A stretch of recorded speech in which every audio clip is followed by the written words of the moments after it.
그리고 부탁 한 가지 할 거는, 이게 좀 시대가 바뀌어가지고 출력해서 하는 사람보다 태블릿 하나 들고 이제 수업을 하는 사람들이 대다수예요.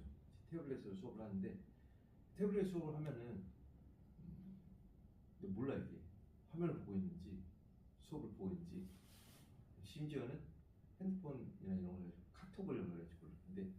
근데 수업할 때는 이제 50분 동안 다 집중을 하세요. 꼭. 내가 예로 드는 얘기인데, 손흥민이 아니면 축구 선수 메시가 축구 연습할 때 말 그대로 그냥 모든 방해 요소는 다 없애버리고 이제 축구를 하잖아요. 축구할 때 핸드폰 카톡하면서 왓츠앱 하면서 막 그러지 않잖아. 여러분들이 하는 일에 집중을 하세요. 그래서 50분 동안 집중하는 거 어려운 거 아닙니다. 또 쉬운 것도 아닌데, 그래도 하고 잠깐 또 10분 쉬는 시간 동안에 연락하고 그러면 돼요. 급한 거 없어. 집에서 불났다는 거 아니면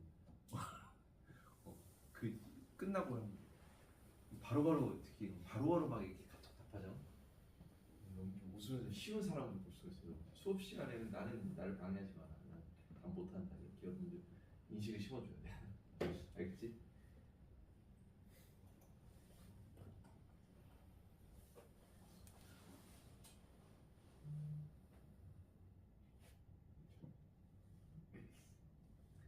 자, 여러분들 태블릿도 좋고요.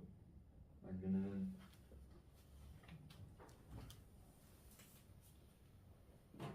안에 보면은 이런 CPU가 들어있습니다. 핸드폰 같은 경우는 이거 역할, 그러니까 요거는 우리가 다 아는 인텔이라는 회사에서 전 세계 독점을 하고 있죠. 인텔이 왕이었었거든, 왕. 근데 지금은 사실 인텔이 더 망가졌어. 근데 예를 들어서 핸드폰 같은 경우는요, 이거 역할, 두뇌 역할을 하는 게 AP라는 게 있습니다. CPU가 아니라, CPU는 센트럴 프로세스 유닛이잖아요.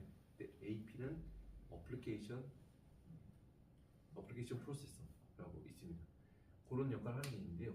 요게 보면은요, 이렇게 되는 것도 있고요. 아니면은 꼭 이거가 아니어도 여러분들 다른 반도체 칩 이렇게 생각하면 머릿속에 뭐가 생각되냐면, 여기 이제 시커먼 게 뭐 덮여 있는 게 연상이 될 거예요. 그리고 옆에 이렇게 무슨 발 같은 거 나와 있는 거, 전기 배선이 직판에 연결된 거거든요. 그 위에 이제 플라스틱 재료로 위에 보호를 하려고 검정돼 있고, 그 위에 이제 제품 번호나 아니면 회사 로고 같은 게 이제 레이저로 새겨져 있습니다. 근데 얘를 뜯어보면요, 요 안에 전체 말고 전체 부분 중에서 요만하게 여기 있는 금색 이런 것들이 있습니다. 요게 이제 우리가 이제 요거를 배우게 돼 웨이퍼라고 하는 건데, 어떤 걸 얇게 자른 걸 웨이퍼라고 하거든요. 그리고 일본말은 자른 거 웨이퍼라고 하는데, 일본말로는 그거를 그러니까 웨하스라고 해요. 웨하스. 과자 이렇게 해놨는데 잘라놓고 웨하스라고 과자 있잖아요. 그 일본 사람들이 발음을 웨하스라고 해요. 근데 스펠링은 W-A-F-E-R, 웨이퍼라고 해요. 그래서 이 앞에 뭐 크기가 지름이 10cm다. 그러면 4인치 웨이퍼, 또는 2인치 웨이퍼, 또는 8인치, 12인치 웨이퍼거든요. 웨이퍼 같은 거를 절대로 이거는 맨손으로 만지면 안 돼요. 그냥 진짜 그냥 뭐 샘플이면 손으로 만져도 되지. 근데 손으로 만지지 않고, 왜냐면 손에는 이제 여기 닿았을 때 다 오염물질이 생기거든요. 자꾸 이런 식으로 약간 넓적하게 생긴 이런 핀셋으로 들어요. 그래서 핀셋은 트위저라고 그러는데, 일상생활에서는 별로 안 쓰요. 일상생활에서는 뾰족한 게 핀셋 같은 게 쓰이잖아요. 꼭 집어낼 때. 그리고 이제 넓적하게 생겼죠. 이렇게 잡고 있습니다. 그런데 얘를 이제 우리가 얘를 보면 이게 이거거든.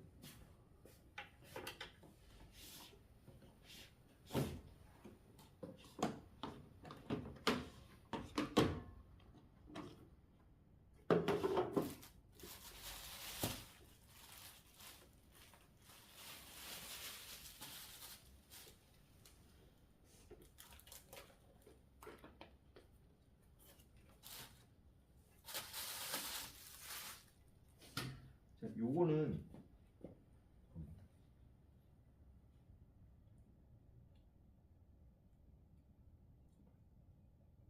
여기 8인치일까요? 8인치면은 20cm. 이렇게 생겼어요. 그래서 이거 한 장을 보면은 처음에 우리가 웨이퍼라는 걸 만들면은 이렇게 안 생겼거든요. 근데 여러 가지 수백 가지 공정을 통해서 우리가 하나의 정적 기능을 띄는 이런 제품을 만들려면요, 여기서 이제 하나 떼가지고 하나의 제품이 나오고 또 하나 떼가지고 또 다른 제품이 나오고, 고구가 이렇게 되는데 보면 이제 똑같은 네모난 패턴들이 막 여러 개, 수백 개 안에 있습니다. 이런 걸 우리가 다이라고 해요. 다이. 이따가 다시 한번 나오는데 스펠링이 또 다이야. D-R-E. D-R-E. 이렇게 있는 게 있고요. 또 하나는 요거는 이제 상당히 크죠. 요거는 지름이 12인치짜리입니다. 그렇죠? 3cm짜리. 그래서 요거를 여기다가 쉬는 시간이 나와서 봐야 되고, 요거는 이렇게 보면서 그냥 이렇게 넘기세요. 이렇게 잡아야 되거든요.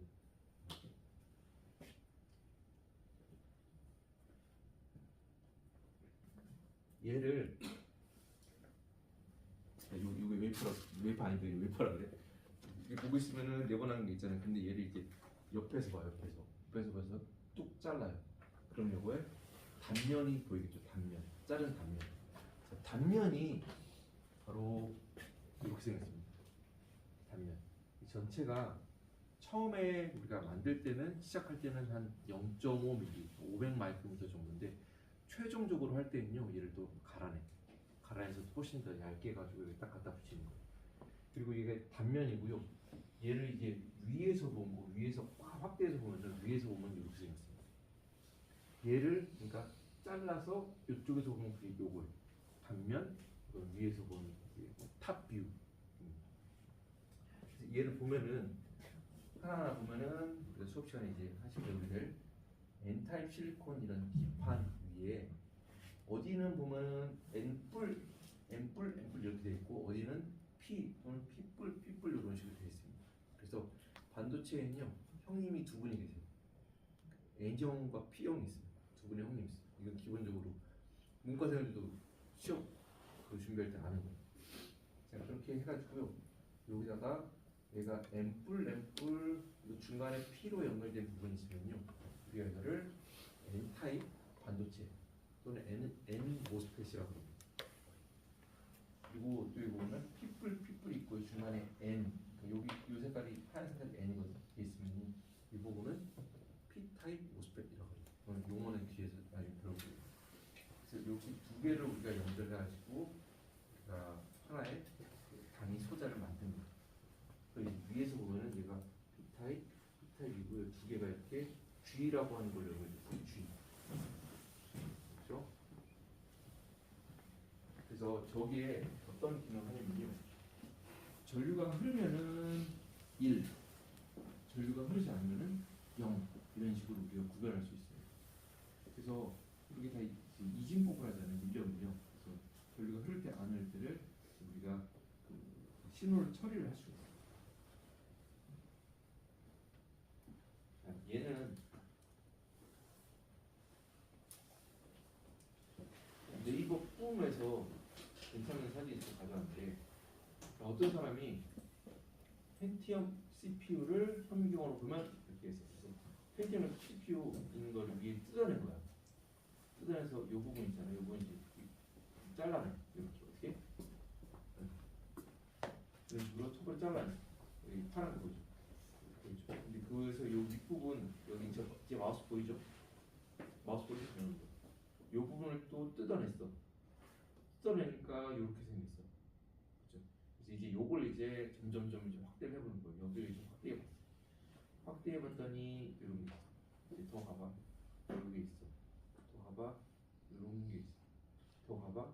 이렇게 있어. 그 다음에 얘는 뭐냐면, 여기서 이제 더 보는 게 아니라 여기서 이제 또 아까 말한 것처럼 옆으로 딱 잘라내. 단면을 보니까 이렇게 돼 있어요. 여기 보면 뭐지? 큰 것들이 계속 있네. 근데 사이즈는 보니까 이게 전자현미경으로 찍은 거거든요. 그냥 우리가 일상생활에서 생물 실험할 때 쓰는 거는 현미경인데, 그 앞에 사실 뭐가 생략이 되냐면 광학 현미경, 빛으로 비춰가지고 보는 거예요. 광학 현미경인데 걔는 이제 소위 말하는 보는데 한계가 있죠. 그러니까 세포 그런 거 보는 데는 사실은 1000배 정도만 확대해도 상당히 많이 보이거든. 근데 그거보다 이제 더 크게 확대해야 되는 경우가 있는데 그런 경우는 우리가 이제 전자현미경 가지고 볼 수가 있어요. 여기가 길이가 이제 스케일 바가 200 마이크로거든요. 그래서 이걸 보면은 대략 한 150 마이크로미터 정도 되는 그런 사이즈네요. 얘를 이제 좀 더 확대해봐요. 이렇게 생겼죠, 이렇게. 더 들어갈까? 이렇게 생겼지. 그래서 아니 이거 봐서 뭐 하겠다는 거지. 근데 조금 더 들어가. 그럼 보면 밑에 뭐가 나와? 보여요?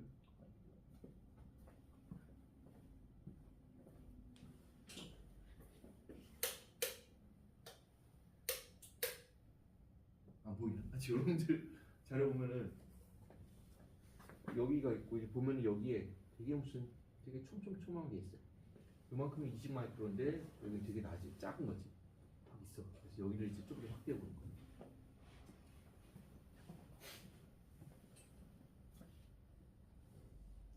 여기죠. 더 확대하면 이렇게 생겼어. 뭐지? 뭐가 있어? 확실히 뭔가 패턴들이 있어. 들어가 보세요. 이제 스케일보다 더 작아지고 들어가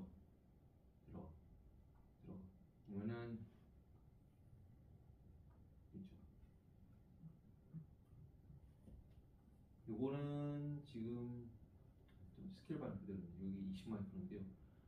요 안에 지금 우리가 앞에서 봤던 다시 돌아갑니다. 얘네들 있잖아요. 얘네들이 수십억 개가 들어가요. 수십억. CPU 하나에 10억 개, 수십억 개의 이 CMOS가 들어가요. 들어가서 여기에서 이제 일령 연산을 하는 거예요. 알겠죠?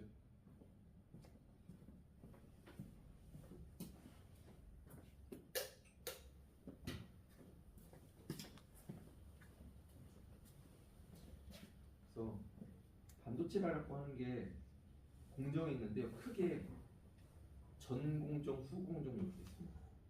그래서 제일 처음에 원재료에서 실리콘을 만들어내가지고 거기에서 수백 가지 공정을 통해서 우리가 봤던 이 웨이퍼, 그래서 다이가 패턴들이 있는 걸 만들어내는 여기를 우리가 보통은 전공정이라고 하고요. 얘를 이제 하나를 떼내가지고 하나하나 제품을 만들어요. 이제 요 위에다가 보호막을 씌우고 얘를 이제 다른 것들과 연결하는 과정이거든요. 이런 것들을 우리가 후공정이라고 합니다. 그래서 요게 전체를 한 학기에 배우는 게 너무 많아요. 그래서 우리는 지금 요걸 배울 거고요. 후공정 위주로 배우는 과목들이 있습니다. 근데 후공정이라는 게 그러니까 좀 뭐랄까 이게 내가 그냥 느끼는 그대로 말해줄게요. 후공정이라는 게 전공정은 만약에 그러니까 프론트 엔드라고 하고 백엔드라고 하거든요. 프론트 엔드 여기는요. 그러니까 다양한 전공의 사람들이 모여서 이제 같이 해야 돼요. 그러니까 여러분들 그 학생 때는 뭐 반도체는 전자과에서 배우는 게 아닌가 하는데 최종적으로 전자제품 만드는 건 이제 전자과 사람들이 기여를 많이 하는데 여러 가지 전공 사람들이 다 들어가 있습니다. 소재, 금속 전공하는 사람들도 되게 메이저예요. 그리고 물리 전공하는 사람도 있고 아니면 뭐 기계 전공하는 사람도 있고 기계는 좀 적어 화학공학 전공하는 사람들이 많고 그런 사람들이 이런 거 되게 어려워요. 이걸 해가지고 만들어내. 근데 그런 다음에 얘를 이렇게 옮기는 거 있잖아요. 근데 이 부분이 되게 애매해. 이 부분은 대학교에서 어떤 특정 학과 특정 전공이 뭐 주다라는 게 없어. 어떤 학술적인 게 많이 나오는 게 이 앞쪽이거든. 노하우가 많이 있는데 근데 이 뒤쪽은요. 이건 보고 있으면 이게 무슨 학술적인 게 우리가 알고 있는 수업 시간에 배웠던 그런 반도체인가라는 생각이 들 정도로 그런 거랑 상관없는 과정들이거든. 해가지고 요즘 뭐 그냥 뚫어가지고 연결시키고 뭐 그런 거거든. 되게 미세하게 뚫어가지고 그러니까 근데 그렇습니다. 그래서 이거는 특별히 어디야 전공을 하면은 이거 후공역 할 수 있다 이런 거 없어. 사실 가서 그냥 회사 가가지고 그냥 하는 거야. 자기 전공 살리면서. 알겠죠? 그리고 3학점짜리 과목을 한 학기에 배우기에 이 앞부분 요거 있잖아요. 부족해요. 시간이 사실은 3학점으로 다 배우기에도 부족해요. 양이 그렇게 많아요. 그리고 우리나라가 그동안 잘했던 게 요거였어요. 근데 요거 뒷부분은요. 3학점짜리를 한 학기 동안 배울 게 있나? 할 정도로 이렇게 아주 뭐 복잡한 내용들이 아니야. 근데 이제 뭐좀 과목은 있어. 혹시 우리 학교 차세대 반도체학과 이런데 과목들이 있습니다. 수공정 과목들이 있습니다. 기회가 있으면 거기 가서 들어보세요. 그렇고 그리고 우리나라가 잘했던 게 요거고 우리나라가 조금 약했던 게 이거예요. 약했던 거 그러니까 직접 안 하고 보통은 협력회사 이걸 해서 보내면 이제 협력회사가 하고 그럴 거예요. 그런데 여기 부분에서 점점 기술 난이도가 올라가면서 한계에 부딪힌 거예요.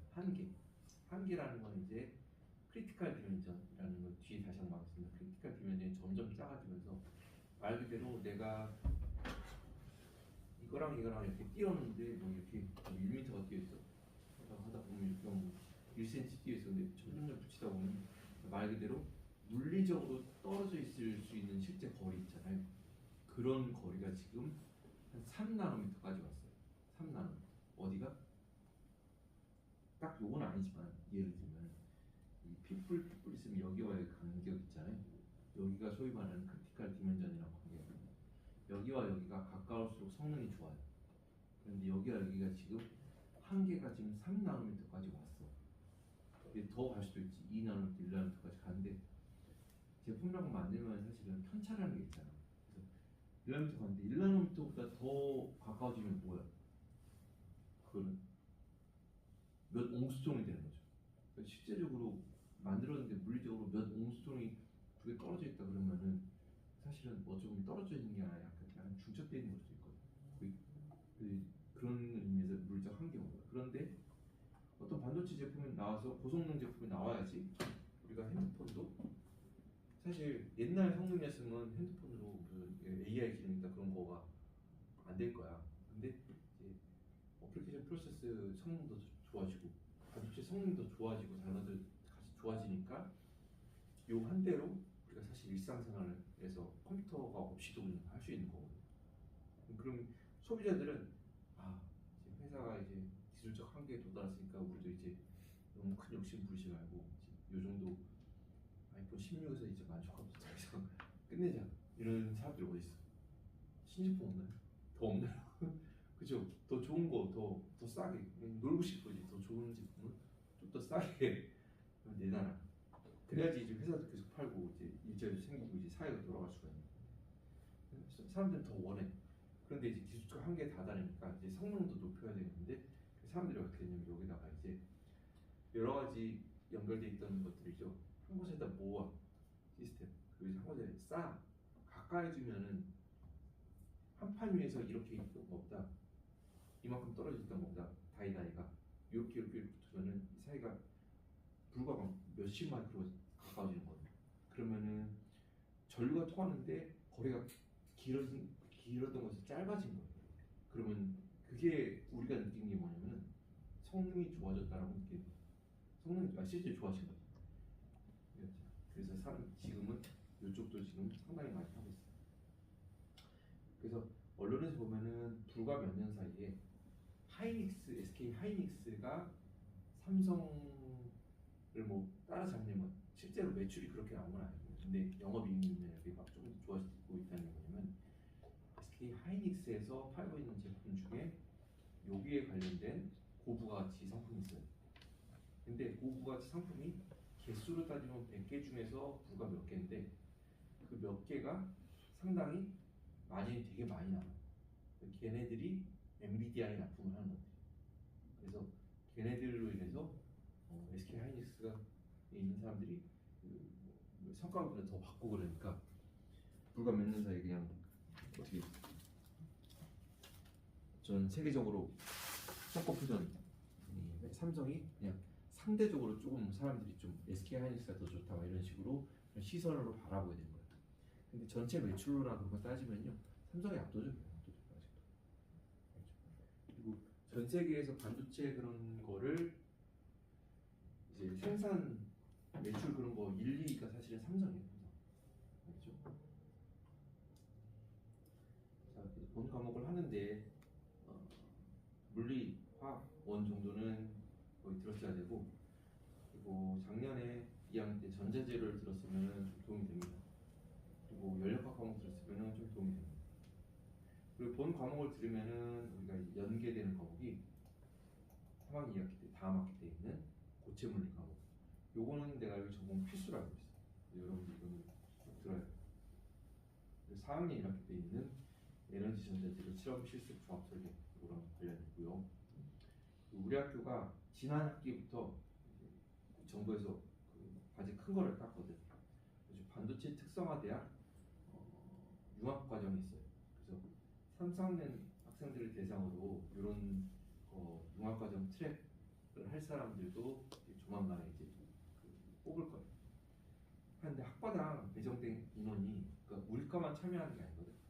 차세대 반도체학과가 주관이고 거기에 이제 뭐 화학공학과, 우리 학과, 아니 뭐 에너지 작년에 이제 공업화학과 이런 데 해가지고 다 이제 참여학과들이 있어요. 그래서 참여학과들별로 3명 정도, 정확한 숫자는 아직 몰라.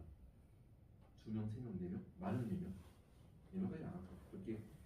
그래서 작년 2학기 때부터 이제 그런 과정을 들을 학생들을 이제 뽑았는데 작년에 이제 2명을 우리 학과에서 2명 지원해서 지금 하고 있고 그 학생들은 되게 좋은 게 뭐냐면 일단은 근데 여기에서 개설된 과목들은 다 들어야 돼. 그래야지 이 융합 과정을 이수한 걸로 이제 그 졸업장에 찍히거든.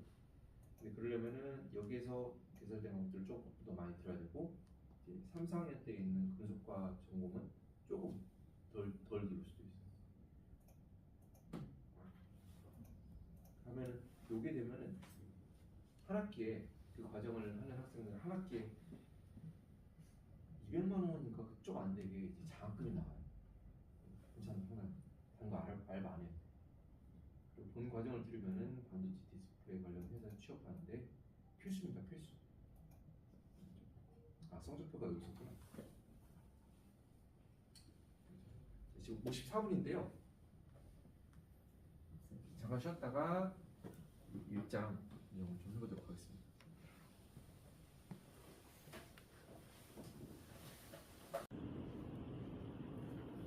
자, 반도체라고 하는 거는 앞에 이제 용도나 이런 게 보통 앞에 붙거든요. 용도나 목적이나 이런 게 붙거든. 광 그러면 이제 빛 나는 거랑 관련된 반도체. 그래서 여러분들 요거는 아니구나. 근데 우리 여러분들이 쓰고 있는 핸드폰 있잖아요. 핸드폰에 있는 그 화소 하나하나도요 다 반도체입니다. 녹화되고 있죠. 반도체입니다. 그리고 여러분들 요즘 이제 많이 보는데 바깥에 진짜 완전 무슨 박람회나 그런 데 가면 이제 완전 대형 스크린 있잖아요. 진짜 이거보다 더 큰 스크린 있잖아요. 근데 그런 거 보면은 픽셀 하나하나가 좀 크잖아. LED거든. LED, 라이트 에미팅 다이오드. 그거 하나도 다 반도체입니다. 그래서 색깔을 띠는 빛이 나오는 반도체입니다. 그렇죠? 우리가 지금 핸드폰에 쓰고 있는 또는 태블릿에 이런 거 쓰고 있는 아까 인텔이나 이런 것들 있죠. 걔는 빛이 안 나지. 빛이 날 이유가 뭐가 있어? 전기에 통하는 건데 이 빛이 난다는 건 뭐냐면은 전기 에너지가요 빛 에너지로 바뀐다는 얘기예요. 전기 에너지 그런 반도체가 있고요. 또 하나는 예를 들어서 뭐 갈륨 아세나이드나 그런 화합물 반도체가 있는데요. 그러니까 그런 화합물 반도체가 특성이 뭐가 있냐면은 속도가 되게 빠릅니다. 근데 그런 거는 이제 어떤 용도로 쓰냐면 이제 통신용 칩 같은 데 쓰이는 통신용 칩 이거는 이제 갈수록 이제 5G 그러면 몇 년 전만 해도 5G 그러면 아직 먼 얘기인 줄 알았거든. 근데 5G가 그냥 지금 이제 일상생활이잖아. 훨씬 더 이제 모든 거 이제 빨라지는 걸로 쭉 가고 있대요. 그런데 관련된 거는요 통신용 반도체라고 그래요. 또 하나는 더 그러니까 이거에 주된 관심사는 어떻게든 더 밝게 하되 이제 낮은 효율, 높은 효율, 낮은 에너지를 넣어서 효율이 높게 밝게 나옵니다. 그래야지 이제 똑같은 그거도 이제 핸드폰에서 전기 잡아먹고 이제 화면 보고 유튜브 하는데 집에서 나와서 이제 학교에 왔다 갔다 하는데 2시간 만에 그냥 배터리 다 나가고 전기 다 써먹고 안 되겠죠. 배터리 용량을 늘리거나 아니면은 이거에 효율을 좋게 해가지고 더 오래 쓰고 밝게 가야 되죠. 얘는 주된 관심사가 더 빠르게 하는 관심사가 있습니다. 메모리 반도체 이게 그냥 우리나라가 잘하는 거고 지금 앞으로도 잘할 수 있는 그런 분야예요. 메모리 반도체의 그런 거냐면 자 내가 이거를 살 때 118GB 용량 되는 거를 샀어. 근데 내가 이제 몇 년 쓰겠지. 몇 년 쓰다가 바꾸는데 그때 내가 이제 내가 128GB 써보니까 자기가 남어. 근데 이제 좀 미니멀 라이프로 가야겠어. 그래갖고 다음 모델 바꿀 때 64로 참으로 내려가. 참으로 내려가서 그냥 똑같은 거 아니면 더 메모리 용량 큰 걸 사겠죠. 그리고 그때 되면은 기술이 발전해서요. 같은 메모리 용량이어도요 가격이 좀 더 다운돼 있을 가능성이 아주 높아. 그래서 얘는 어떻게든 더 용량을 크고 같은 용량이면 단위 용량 더 싸게. 그러니까 용량을 크게 하려면 뭐냐면 가능한 같은 칩 안에서 작게 만들어. 기존에 여기 안에서 10억 개 넣었었는데 더 작게 해가지고 20억 개 넣으면은 그 용량이 더 늘어나는 거잖아. 이제 메모리 반도체는 보통 실리콘 반도체거든. 이제 용량이 더 크게, 더 싸게 하는 게 목적입니다. 그리고 메모리 반도체가 있고 또 단점이 뭐가 있냐면 메모리 관점에서 봤을 때 이게 비메모리라는 단어를 써요. 비메모리라는 단어는요 영어로는 없어. 우리나라 아마 언론에서 썼을 거야. 메모리가 주력 산업이고 이제 비메모리 산업이라고. 이거는 어떤 데이터를 저장하는 거. 내가 그냥 뭐 파일이나 아니면 뭐 동영상이나 이런 것들을 이렇게 저장할 수가 있어요. 이거는 비메모리라는 건 뭐냐면 저장이 아니라요 연산이 주목적이에요. 연산, 계산 주목적이에요.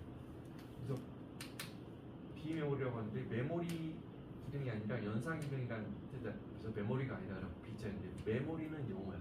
B는 뭐야? 한자지. 뭐로 영어로 뭐라 그럴 거야. 그래서 이거 사람들이 좀 이상하다 그래가지고 5년 전에 지난 정부에서 주로 어떤 단어를 많이 썼냐면 시스템 반도체라는 말을 많이 썼어요. 그 전에도 물론 있었죠. 근데 약간 언론에 좀 많이 쓰는 건 이제 그때부터 시스템 반도체였는데 시스템 반도체도 사실은 영어에서 쓰는 표현 아니에요. 영어에서 쓰는 거는 이제 얘는 논리래요. 로직 디바이스라고 해요. 로직. 시스템 세마이컨덕터 그러면 이렇게 말하면 돼요. 로직 디바이스, 로직 세마이컨덕터 이런 식으로 말해요. 얘도 가능한 더 사이즈를 작게 해서 속도를 높이려는 게 목적입니다. 그래서 얼마 전에 언론에서부터는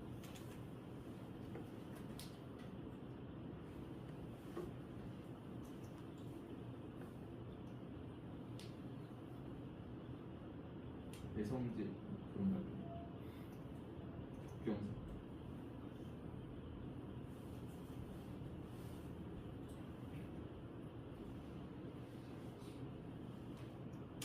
그나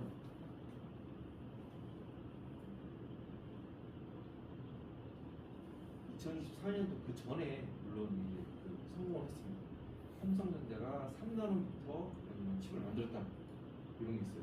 그런데 그 사람들이 이제 이거 사이즈를 가능한 작게 만들려고 하는데 3나노미터, 2나노미터 이런 거 얘기하는 거를 이제 아까 말했던 크리티컬 디멘전이 점점 좀 작아진다는 얘기예요. 근데 그 뭐냐면은 이거는 메모리 반도체 수준이 여기까지 없다는 얘기가 아니라 메모리 반도체 아니고 12나노인가? 숫자는 뒤에 정확히 안 나는데 16몇 나노야. 10 앞쪽에 19 막 이렇게 아니다.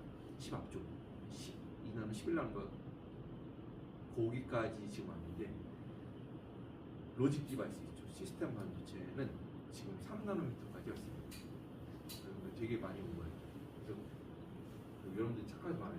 삼성전자가 뭐 3나노미터 만들고 지금 수율이 몇 퍼센트 나오는데 그거 얘기할 때는요 메모리 반도체가 아니라 로직 디바이스 시스템 반도체 얘기입니다. 이게 거기까지 왔다는 얘기예요.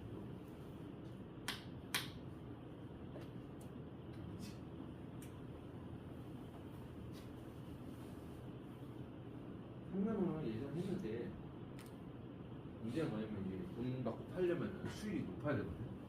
만들었는데 수율이 10%예요. 퍼주세요 그러면 불량품 사야겠지. 이게 지금 이걸 키면은 이게 녹화 목소리가 제대로 안 나올 수도 있어. 자 그리고 또 요즘 들어서 되게 많이 뜨고 있는 분이 전력 반도체. 전력 반도체라고 하는 거는 이제 주로 실리콘이 아니라 화합물 반도체로 많이 만드는데 얘도 예전부터 있었어요. 새로운 게 아니야. 여러분들 노트북 어댑터 알아요? 어댑터? 노트북 있으면은 옆에 이렇게 아주 충전하는 거 있잖아. 근데 나도 그렇고 여러분들은 모르겠어. 근데 머릿속에 어댑터 그러면은 네모난 거, 이만한 거, 조금 무거운 거 기억나요? 어디 갈 때 그거 한번 들고 다니잖아. 그게 이제 여기서 들어오는 교류를 직류로 이제 바꿔주는 그런 기능을 하는 거거든. 그런데 요즘 나오는 노트북들은요, 그만한 큰 어댑터 안 써. USB 같은 데다가 되게 조그마한 거를 꼽아요. 그러니까 핸드폰 충전기 같이 생긴 요만하게 된 거가 연결돼. 그러니까 되게 가벼운 거지. 근데 그 안에 뭐가 들어있냐면요, 화물 반도체가 들어있어요. 그 전력 반도체가 들어있어요.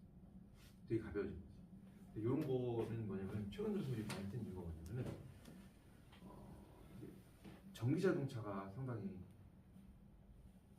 몇 년 전부터 지금 되게 많이 사람들 시장에 나왔잖아요. 근데 전기 자동차는 휘발유로 가는 게 아니라 전기 충전해서 가는 건데 그 안에서 이제 교류 직류 변환하고 막 그런 것들을 해야 돼. 근데 그러면은 배터리 안에 있는데 배터리 안에 있는 걸 이제 모터로 돌리고 또 이제 거기서 이제 다른 전자제품이 다 연결되는 거거든. 근데 그 배터리 안에 있는 배터리는 이제 직류거든, 직류. 걔를 이제 직류 교류 변환하고 그 변환할 때 안정적으로 하는 거 역할이 전력 반도체야. 그래서 전기 자동차가 뜨면서 전력 반도체도 상당히 많이 뜨고요. 그리고 사실 잘했던 분야가 이런 분야고 그러니까 큰 분야가 있는데 갈 길은 멀어. 근데 만약에 좀 관심 있는 학생이다 그러면은 이쪽으로 제가 재밌게 할 수 있을 것 같으면 이쪽도 가는 것도 뭐 괜찮을 것 같아요. 앞으로 장기적으로 봤을 때 계속 좀 유망한 분야 얘도 가능한 작게 가볍게 효율이 좋게 만드는 게 목표입니다. 자, 소비자들은 당당하게 올라죠. 제품의 가격은 저렴하게, 제품 성능은 내가 전에 사던 것보다 더 좋게, 그리고 신뢰성도 더 좋게. 그러니까 요거를 맞춰야 돼 회사들. 그래서 그 과학자라 그러면 엔지니어들이 해야 되고. 자, 반도체는요, 우리나라에서 정말 우리나라 수출품 1위 항목이 자동차나 조선이 아니라 반도체야, 반도체. 다른 나라 수출. 특별히 몇 년 전에 조금 더 이제 정부에서 더 많이 신경을 써가지고요, 반도체 관련된 인력 양성을 더 체계적으로 하자라는 그런 들이 있었어요. 그리고 지난 정부 그조 바이든 불과 몇 개월 사이 이제 트럼프가 됐잖아. 근데 그때도 이런 거 대통령이 나처럼 이렇게 웨이프 이렇게 들고 보이면서 회의하면서 반도체 특별히 더 잘해야 된다고 했어요. 근데 이게 뭐냐면은 여러분들 반도체라고 하는 게 이렇게 만들어 디자인을 해. 설계. 자, 이렇게 설계를 했어. 아파트 도면도 이제 설계를 하고 설계하는 건축사가 있고 그 다음에 그 실제로 시공하는 데는 또 따로 있잖아. 이거랑 이거가 이제 같은 게 아니잖아. 누군가 이거 설계도대로 이제 만들어야 되잖아. 만드는 거는 이제 제조입니다. 그럼 태권도 종주국이 어디예요? 태권도의 종주국? 중국? 거의 중국 다 자기네 거네. 우리나라죠, 우리나라. 김치의 종주국 어디예요? 중국이야? 우리나라지. 근데 반도체의 종주국이 어딜까요? 우리나라 잘하지. 갑자기 국뽕 그러면서 우리나라 반도체 종주국인데 이러면 안 돼. 반도체의 종주국은 미국이에요. 미국이 처음에 이제 만들었어. 그래가지고 70년대 이런 때 미국이 세계 최강이었어요. 그때는 어땠냐면은 자기네 나라가 설계하는 회사도 있고 그리고 제조하는 회사도 있고 두 개를 한꺼번에 하는 회사도 있었어요. 그래가지고 여러분들 치킨 게임이라는 얘기를 단어를 들어봤어요. 치킨 게임. 누가 닭다리 많이 먹는 이런 게임이 아니라 치킨 게임. 왜냐면은 저기 벽 사이에 이제 차가 한 대 겨우 지나갈 수 있는 구멍 만들었고 이제 여기 두 대가 시작하면서 부엉 하면서 달려가는 거야. 달려가서 먼저 들어가는 사람이 이기는 거고 이거나 아니면 죽거나 막 그런 거거든. 좀 하다가 하면 죽을 수도 있거든. 그러니까 약간 무모한 싸움이죠. 둘 중에 한 명이 죽어야지 끝나는 그런 게임인 거죠. 그 치킨 게임인데 반도체 치킨 게임이라는 말이 그런 사건이 역사상으로 한 3번 있었어요. 그러니까 초반에 어떤 사람이 막 일어나면은 처음에 이제 기술 가지고 있는 회사들이 있잖아. 막 했어. 이 회사가 커졌는데 하다 보면은 이제 옆에서 보다 기웃기웃 하다가 다른 회사들도 이게 산업 커지고 돈 될 것 같아. 그럼 다른 회사들도 막 이렇게 끼어들어서 우리도 하겠다 그러죠. 예를 들어서 배터리도 그렇잖아. 막 하면 이제 다른 회사들도 막 수하겠다 하죠. 전기차도 마찬가지. 나중 되면 이제 갑자기 별의별 회사에서 전기차 하겠다고 나올 수도 있어. 별의별 회사에서 배터리 하겠다고 나올 수도 있어. 근데 반도체가 그런 과정을 먼저 겪었어요. 그래서 여러분들 알고 있는 컴퓨터 이제 회사를 알고 있는 IBM 있잖아요. IBM도 반도체를 했었어. 그때 이제 뭐 제조도 하고 막 그랬어. 근데 지금 안 하지. 제조까지 이렇게 회사들이 했었는데 이게 보니까 회사들이 너무 많아진 거야. 반도체 회사가 미국에만 이제 그 당시에 막 수십 개가 있었어. 수십 개가 모두 이제 우리는 뭐 같은 팀 그러면서 이렇게 그건 아니거든. 서로 이제 거기서 이제 살아남는 회사가 있고 망하는 회사가 있거든. 그리고 그런 과정 겪으면서 치킨 게임 해가지고 몇 회사가 죽어 망하고 이제 거기 있던 사람들이 이제 뭐 이직을 하거나 해가지고 몇 회사를 줄어들어.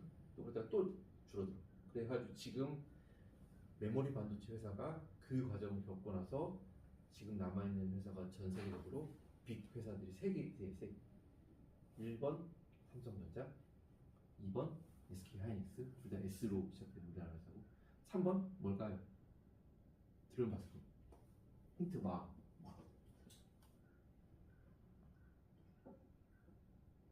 마이크로소프트, 마이크론 이거 들어봤죠? 마이크론. 그리고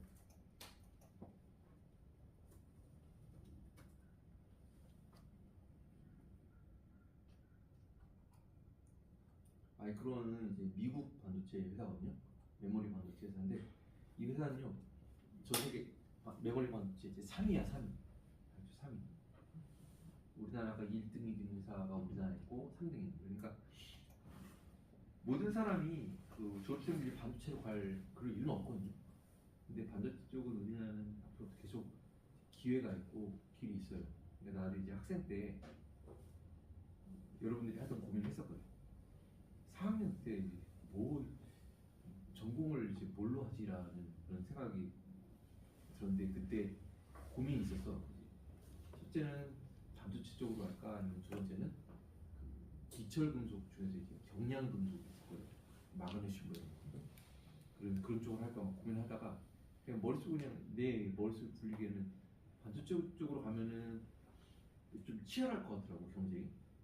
근데 뭐 계속 뭐 할 수 있을 것 같고 이쪽으로 가면은 약간 뭐랄까 그렇게 심하게 치열하지 경쟁이 심할 것 같지는 않습니다. 내 생각에 시장 자체가 엄청 크진 않아요.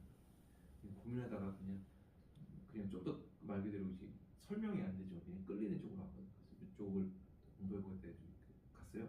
요즘 반도체 했는데 그 반도체를 하면은 이런 계속 기회가 있습니다. 그 본 과목들은 반도체 말고 디스플레이 회사도 디스플레이 회사를 이제 공정에서 반도체 공정을 거의 하거든. 그렇습니다. 이제 미국이 예전에 처음에 시작할 때 반도체 시작할 때는 제조도 하고 설계도 했어요.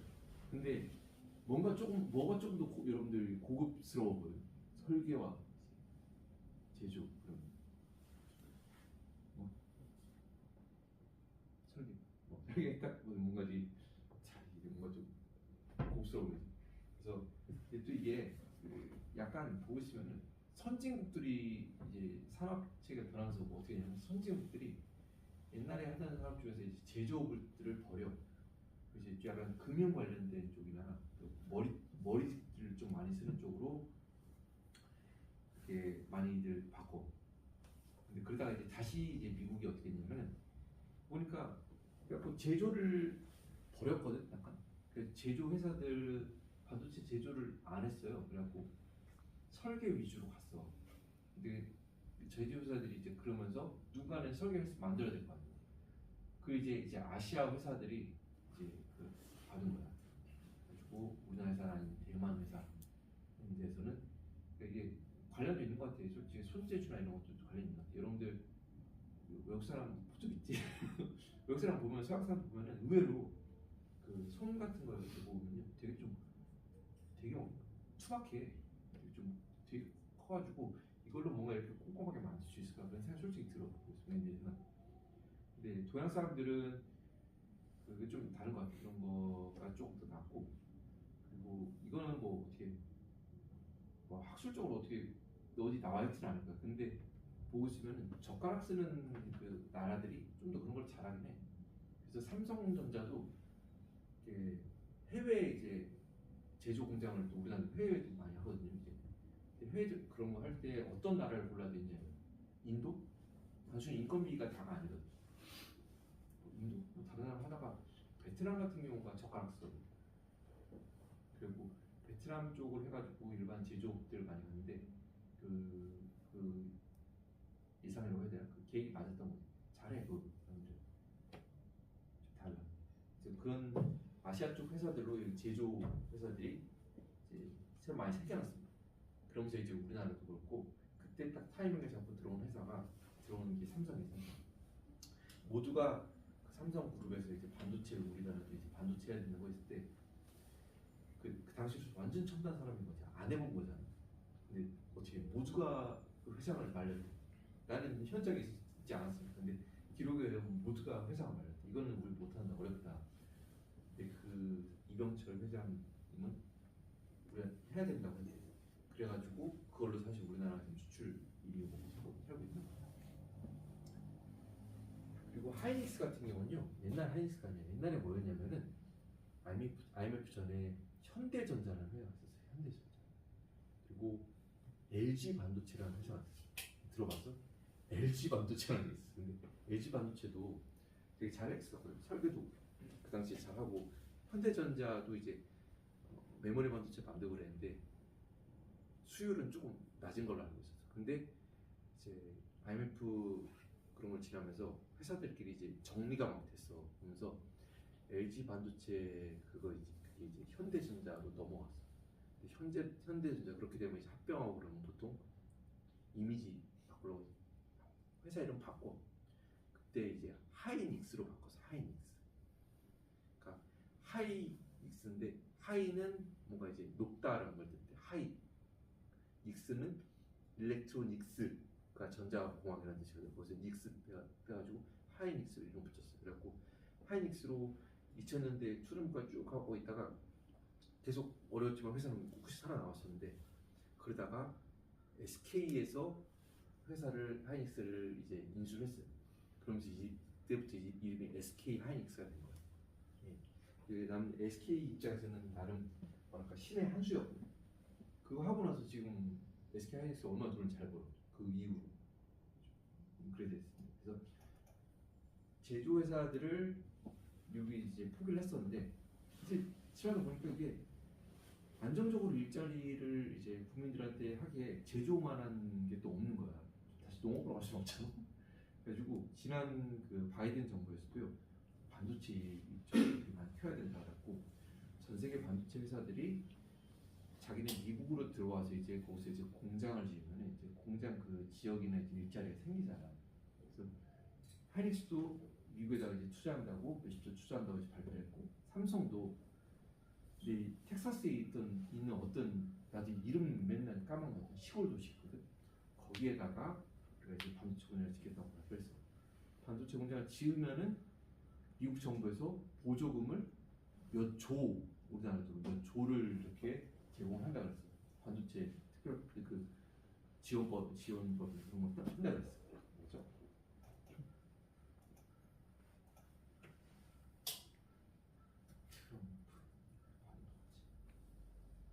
그런데 이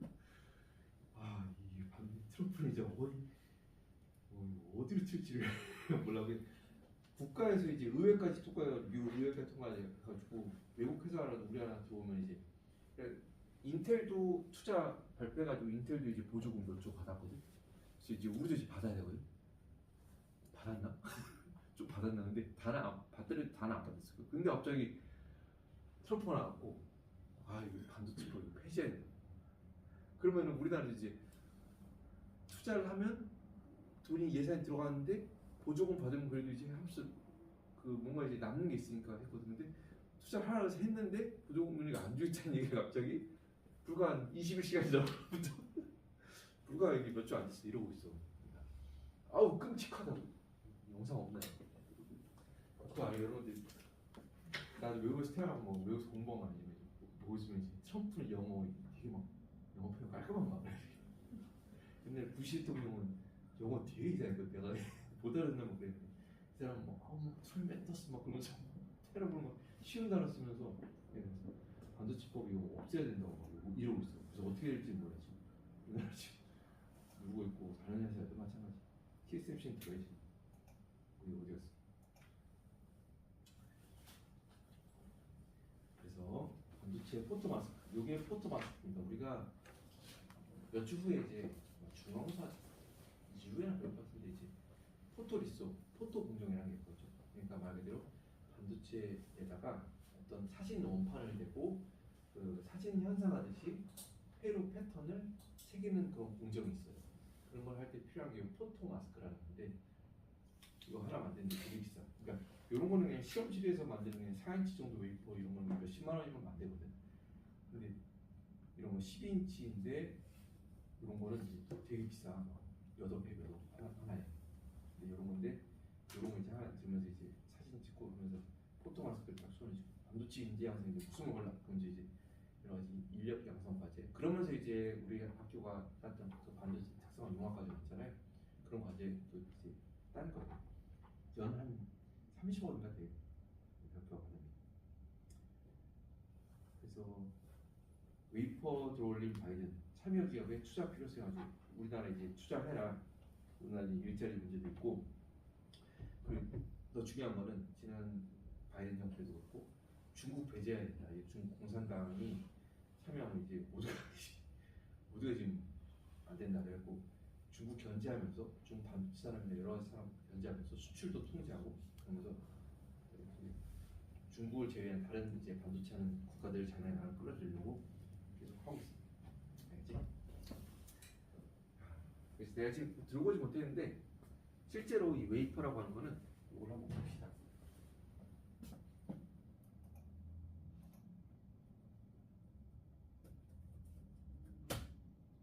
구글에서 웨이퍼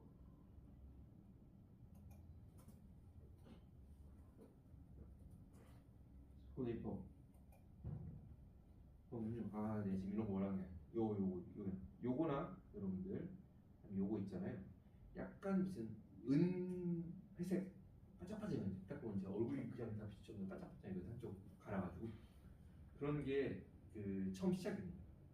거기에다가 이제 여러 가지 패턴을 튀기면요, 우리 눈에 이렇게 좀 예뻐 보이는 이런 모양이 최종적으로 만들어집니다. 처음에는 이런 패턴이 없어. 그냥 반짝반짝한 아주 그냥 평평한 땅이에요. 땅 위에다가 수백 가지 공정을 거쳐서 이런 게 한 층, 두 층, 세 층, 네 층, 다섯, 여섯 층, 심지어는 8층, 9층까지 있는 그런 걸 만드는 거예요. 알겠죠? 웨이퍼가 처음에는 뭐 네모나게 이렇게 단면이 이렇게 있는데요. 여기다가 도핑이라는 과정을 통해서 밑에 만들고 그 위에 쌓고 깎고 패턴 만들고 그리고 또 깔고 그 위에 또 만들고 해가지고 이 한 층, 두 층, 세 층, 네 층 이렇게 여러 층을 만들었어요. 마치 평평한 땅에다가 건축물 만들듯이요. 웨이퍼 평평대 위에다가 모스펫이라고 하는 그런 기본 단위 소자들을요 회로 쭉 연결돼가지고 쭉 계속 쌓아서 만드는 거예요. 그렇죠?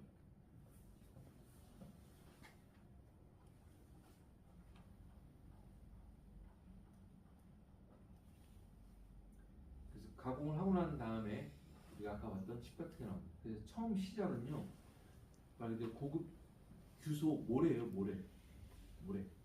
모래에서 우리 이런 칩이 만들어집니다. 그래서 어떤 공정을 거치냐면요, 이게 또 우리나라에서 삼성에서 만든 용어야. 그래 입에 그냥 붙게 만들어서 반도체 8대 공정.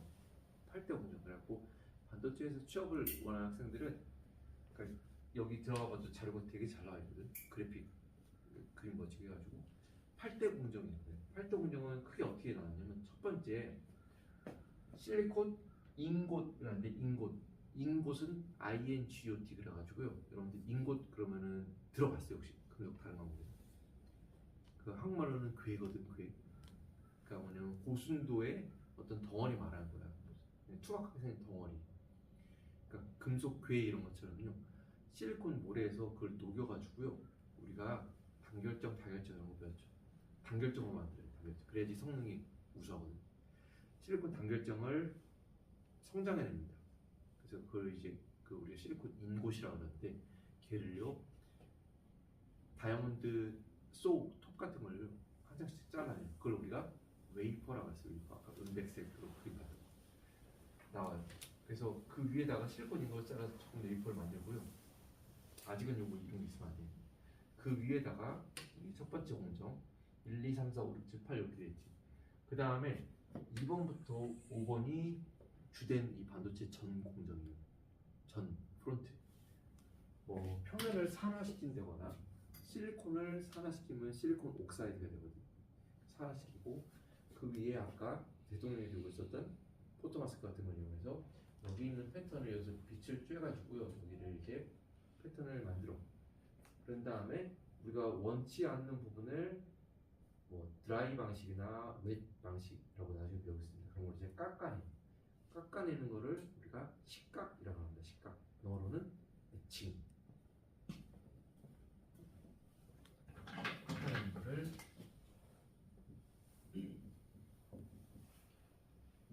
에칭이라고 해요. 에칭.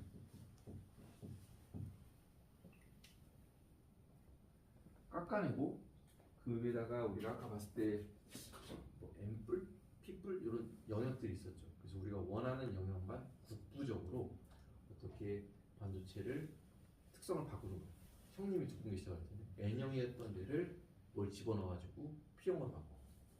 P형 바꾼 다음에 우리가 다시 다 끝냈으면 또 아닌 부분 또 N형으로 또 바꿔. 이런 식으로 하는 부분, 그런 과정을 우리가 보통 뭘로 하냐면 이온 주입 과정을 해요. 이온을 집어넣는 거예요. 영어로는 이온 임플란테이션이라고 합니다. 저 뒤에 학생 근데 세 번째 학생 그 졸고 있는 거 같지? 옆에 이렇게 우리 같은 자 졸지 말고 수업 시간에 이렇게 대놓고 졸면은 잠깐 일어나가지고 뒤에 나가 있어요. 알겠죠? 그런 다음에 얘를 하나하나 이제 말 그대로 전기가 통하는 우리 구리 도선 통해서 전기 통하지 않아요? 그런 것처럼요. 반도체 모스펫 사이에 이제 연결하는 게 필요해. 연결하고 어디 연결 안 하고 그런 거 필요하거든. 그래서 여기 아주 얇게 미세한 폭을 가지고 있는 금속 배선을 연결해야 되는 것입니다. 그래서 금속 메탈리제이션 이용을 합니다. 그래서 얘를 다 만들고 또 앞으로 계속 반복해서 그래서 이제 5층, 6층, 7층, 8층, 9층까지 만드는 거예요. 다 만들었어. 그 다음에 이제 보호막까지 씌워가지고요.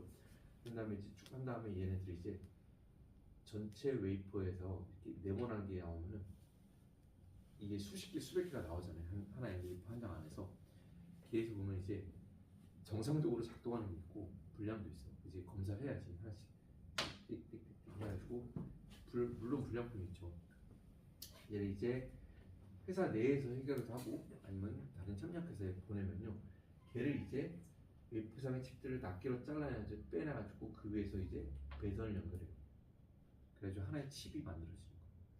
그래서 이걸 우리가 패키징 공정이라고 합니다. 패키징 공정.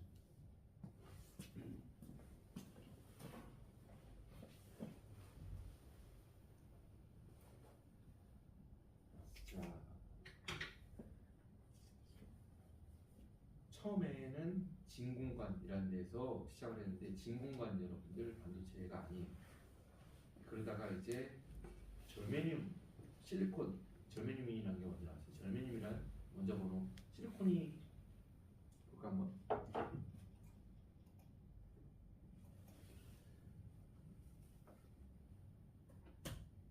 피어디 테이블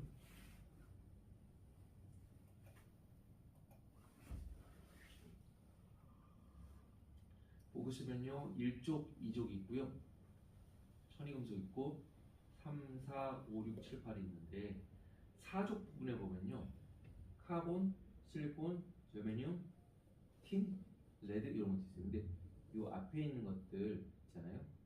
주기율표에서 4족에 있는 것들 이런 것들 위주로 지금 우리 쓰고 있는 제품 다 있거든요. 그런데 제일 처음에 뭔가 이제 시제품이 나오고 했던 건요 실리콘이 아니라 사실은 절메늄이에요. 절메늄. 근데 지금은 다 실리콘 쓰고 있죠. 절메늄이 여러 가지 특성 면에서 좀 더 나아요.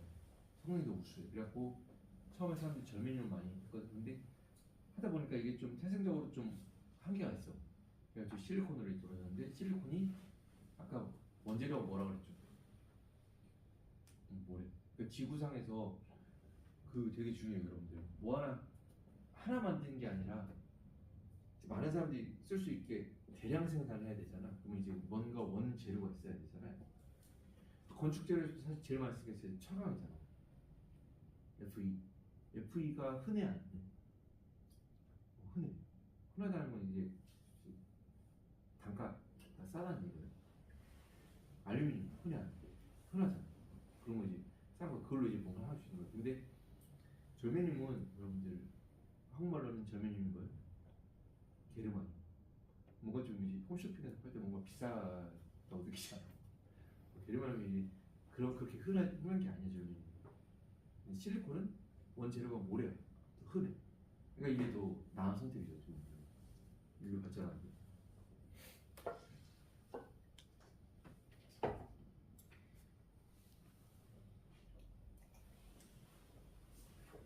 이런 것들, 전기효과 트랜지스터 이런 것들을 이제 만들었어요. 근데 처음엔 절메늄을 만들었다가 그다음에 이제 실리콘을 만들었어요. 그래서 이쪽에 보면 이제 이게 진공관일 거예요. 진공관. 지금 이게 뭐냐면은 사이즈가 다 있어요. 근데 요거 유리 있고요. 이 안에 보면 이 끝에 보면 이게 꼭지가 이렇게 있는데 이게 뭐냐면 이 안에다가 양극, 음극 이렇게 전극을 이제 딱 떨어뜨려 놓고 여기는 이건 뭐가 뭔지 모르겠어요. 빼놓고 유리 씌운 다음에 거기를요 공기를 쭉 빼낸 다음에 여기 이제 끝에 딱 막아버릴 거예요. 그러면은 요 안에는 지금 일기압보다 더 낮은 그러니까 진공 공기랑 산소랑 질소가 좀 더 여기 있는 것보다 훨씬 희박한 상태가 되는 거예요.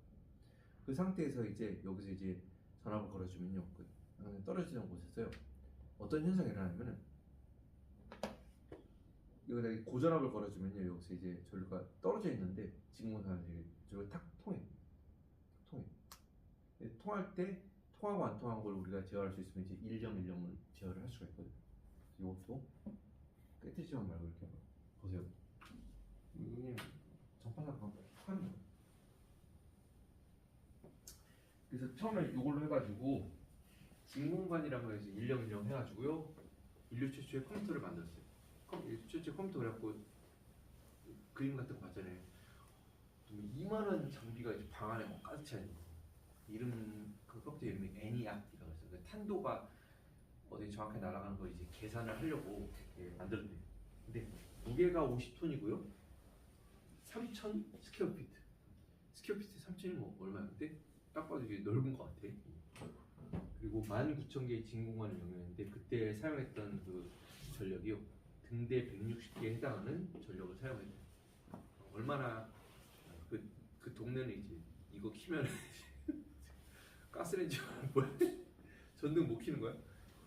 그래서 근데 그래가지고 이거는 제일 처음에 그 키가 작다고 컸어. 그래서 사람들이 이제 사고가 여기 머물렀을 때는 가능한 이 진공관 성능 좋게 하면서 사이즈를 작고 열 좀 적게 쓰게 하는 게 기술의 발전 방향인 거죠. 이렇게 하다가 어떤 걸 했었냐면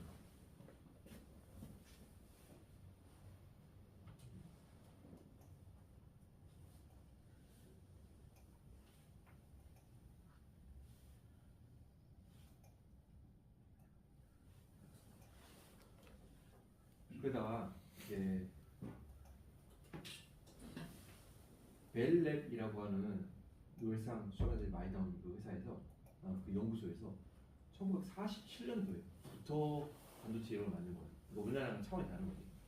47년도에 12월 23일 날 이런 걸 만들었어. 이게 뭐냐면 이렇게 생긴 건데 플라스틱 프레임 이거는 그냥 말 그대로 그냥 플라스틱 전기 안 통하는 거예요. 그 위에다가 연결해가지고요. 플라스틱 이렇게 해놓고 여기 요거 빨간 거 파란 거 보이죠?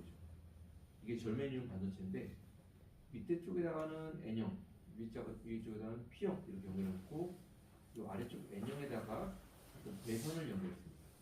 베이스 리드 선 그런 게 전선을 이제 연결한 거야.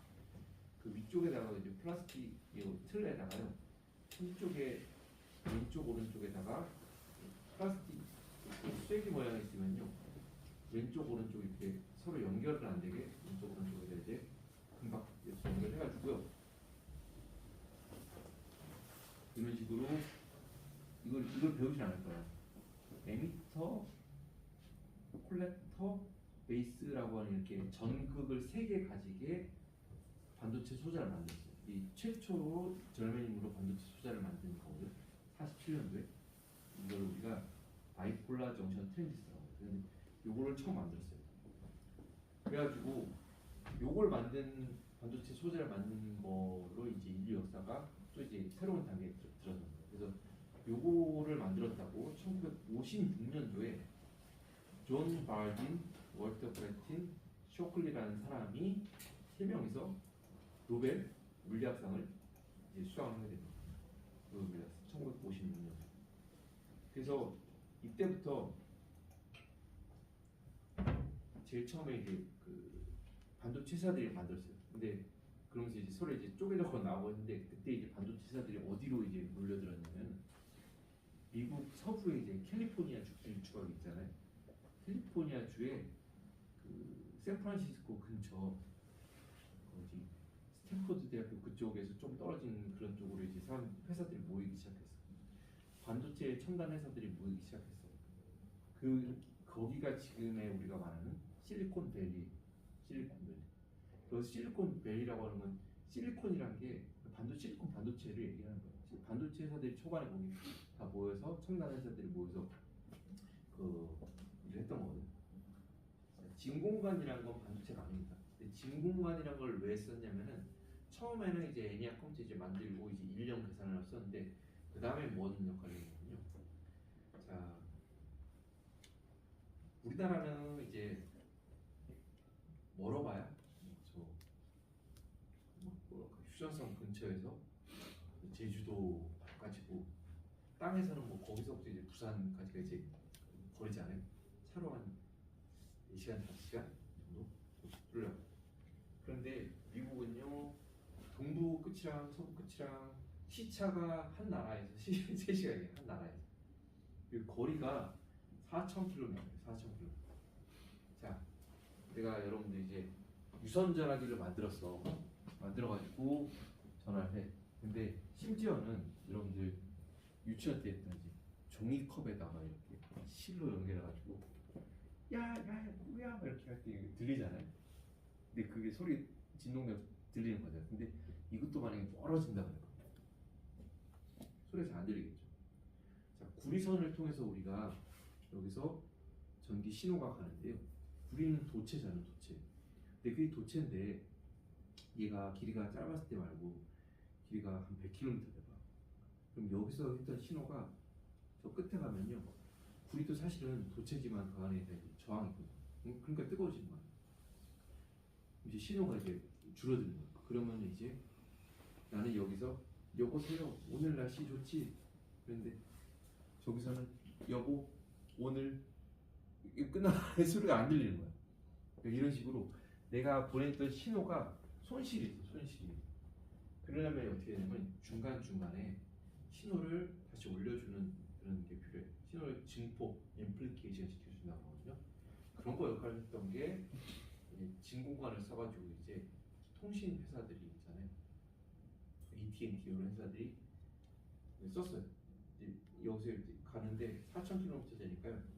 시작 가지고 시작했는데 여보세요 오늘 날씨 좋지 줄어들어. 근데 이제 막판에 됐을 때 소리 다시 신호를 증폭시킨 거야. 여보세요 오늘 날씨 좋지? 중간중간에 증폭기를 넣어가지고 그래서 끝에까지 가가지고도 뉴욕에서도 LA까지 이제 전화를 했는데 내 목소리가 끊김없이 잘 들릴 수 있도록 이런 역할을 했어요. 그게 되는 게 증폭기입니다. 증폭기.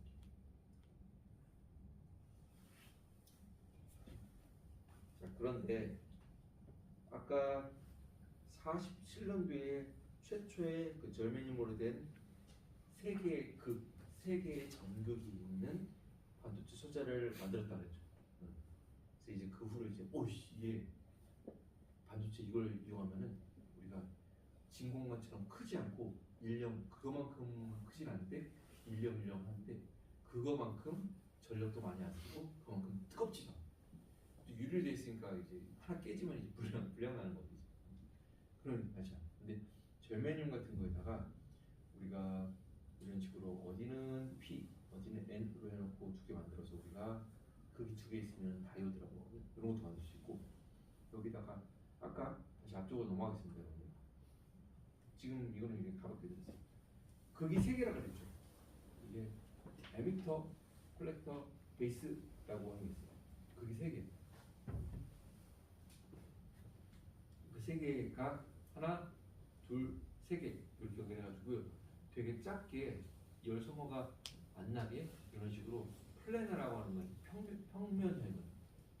자, 우리 처음에 왔을 때 이게 평면형이에요? 평면? 아니죠. 그냥 입체 구조죠.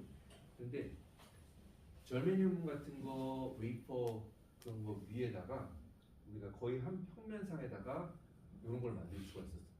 그래서 요걸로 이제 요거 하나가 이제 일령 신호를 이제 우리가 제어할 수가 있는. 그러면 뭔가 이만했던 그 컴퓨터가 이제 작아질 수 있고 무슨 이게 바뀌는 거지. 그래서 최초의 이런 플래너형 평면형 트랜지스터를요 1957년도에 페어차일드라는 회사에서 만들었습니다. 지금도 있습니다. 페어차일드. 그 똑같은 걸 하지 않고 지금은 페어차일드가 우리나라도 있거든. 우리나라도 들어와 있거든. 이제 좀 전력 반도체 쪽을 하고 있습니다. 그래서 경기도 부천에 있는 걸로 알고 있습니다. 자, 이런 게 트랜지스터 다이오드인데 여러분들 이거는 레지스터고요. 전기 저항. 그러니까 전류가 이렇게 흐르는데 전기 저항이 딱 있으면은 전류 가는데 여기서 이제 전압 차이가 생기는 거예요. 근데 그런 게 있어. 그런데 요게 우리가 소위 말하는 저항이라고 하는 건요. 그냥 제품 하나 사오면은 그 값이 정해져 있어요. 무슨 몇 옴, 몇 킬로 옴 이렇게 들어갔을 거예요. 저항값이 정해져 있는데요.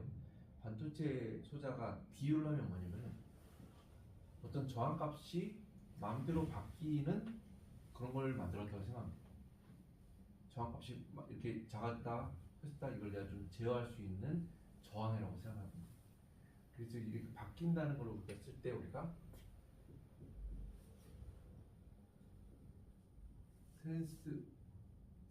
트랜스퍼 그래요. 트랜스퍼 뭘 바꾼다. 그래서 여기서 트랜스 레지스터 해가지고 이걸 합쳐가지고 트랜지스터라고 이름을 붙였어요. 트랜스 레지스터에서 이름을 따가지고 트랜지스터라고 붙였어요. 그러니까 여기 내에서 저항이 크면은 저거 안 열리니까 0, 저항이 작으면은 저거 잘 열리니까 1 이렇게 해가지고 신호를 제어할 수 있는 거예요. 그래서 이렇게 57년도에 만들었는데요. 요게 있는데 사실은 요거 하나만 떨어졌다고 무슨 전자제품 기능을 할 수 있는 건 아니거든요. 여기에다가 이거를 두 개 연결해야 될 수도 있고요. 아니면 여기에다가 또 다른 전자제품을 연결해야 될 수도 있어요. 근데 그러려면 이제 한 판에다가 하나씩 만들고 이제 다 이제 소위 말하는 납땜으로 이제 길게 연결을 하던 게 그동안에 쓰던 방식이었어요. 그런데 1958년도에 잭 킬비라는 사람이요 절메늄을 이용해서요 그렇게 하지 말고 그냥 일일이 그 전기 배선 납땜해서 이으지 않고 그냥 한 판으로 만들 수 있지 않을까 싶어갖고 여기 참 이게 좀 조잡해 보이지만 요 판 안에다가요 절메늄에다가 다른 뭐 저항이나 이런 것들을 한 판에 연결했어요. 한 판에. 그러면 이제 사이즈가 더 작아지는 거죠. 그래서 우리가 이거를 여러 가지를 다 모아놨다 그래가지고 우리가 이거를 직접 회로라고 합니다. 직접 회로. 영어로는 Integrated Circuit. 그래서 IC 그러면요.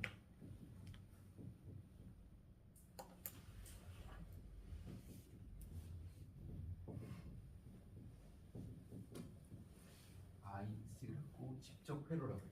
이거를 1958년도에 잭 필비라는 사람이 만들어냈습니다.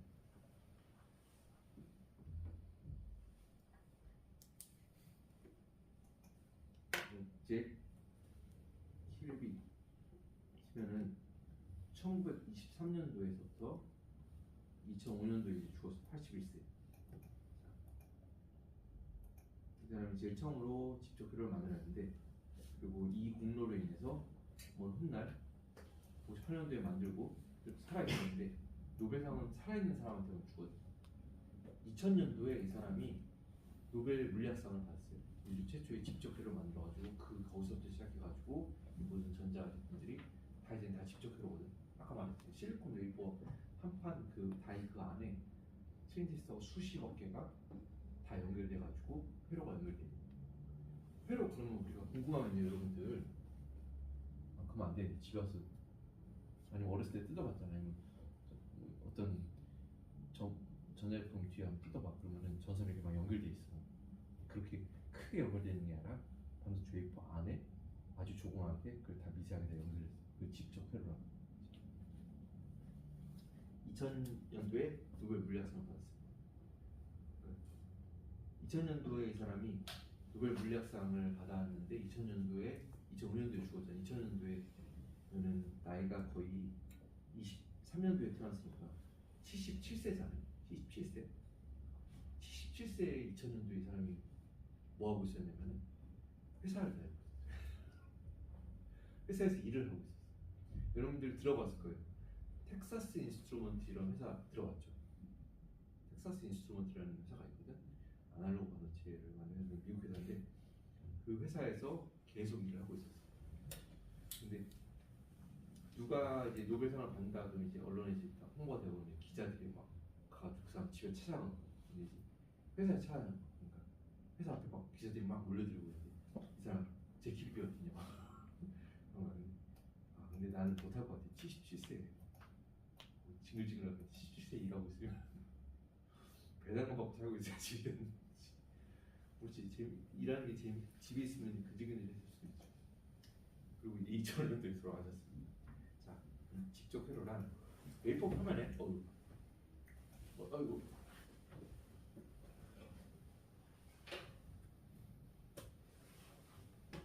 웨이퍼 표면에 트랜지스터, 다이오드, 저항, 카패시터 같은 여러 가지 전자 소자들을 모아서 만든 것들을 말한다. 요거는 요 페이지 뭐 외울 거 없고. 그래서 만약에 칩 하나당에 아까 말했던 모스펫이라는 게 막 몇십억 개가 있다 그랬잖아. 모스펫이 수십 개가 있다 그러면 SSI인데 요거는 지금은 이런 제품 있지가 않지. 5천 개 정도 있다 그러면 미디움 스케일 인테그레이션 기계라고 MSI. 10만 개 정도 있다 그러면 LSI. 그 이상에서 뜨면 VLSI. 그래서 지금 만드는 건 다 4번, 5번 이런 거지. 이런 그냥 용어가 있다는 거. Very Large Scale Integration VLSI, Super Very Large SVLSI 이런 용어가 있다. 그 정도만 알아죠. MSI는 몇 개부터 몇 개 이런 거 외울 필요 전혀 없습니다. 자, 사이즈 웨이퍼가 20cm짜리가 있고요, 30cm짜리가 있어요. 여기 아까 여기 놨던 거 30cm고 여러분 보여줬던 거는 20cm짜리.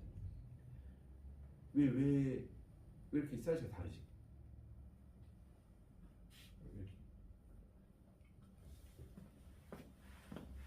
이게 보통은 이제 메모리 회사들이요 거의 대부분 이제 12인치 웨이퍼를 씁니다. 그리고 지금 업계 표준은 다 12인치. 그러니까 이게 뭐냐면은 12인치 요거 하나 쓰면요 여기 안에 네모난 칩들이 이제 막 몇백 개가 들어가잖아요. 근데 들어가면은 똑같이 한 번 만들어서 만드는데 8인치 웨이퍼에다가 한 번 만들어서 쭉 한 달 동안 만들어 놓은 게 많이 만들었어요. 아니면 12인치에다가 한 번 쭉 따라가서 만드는 게 많이 만들었어요. 더 큰 거가 많이 만들었죠. 근데 무작정 다 큰 걸 쓰면 좋냐? 큰 거 쓰면 이제 장비도 큰 거 써요. 시설 투자비도 많이 돼요.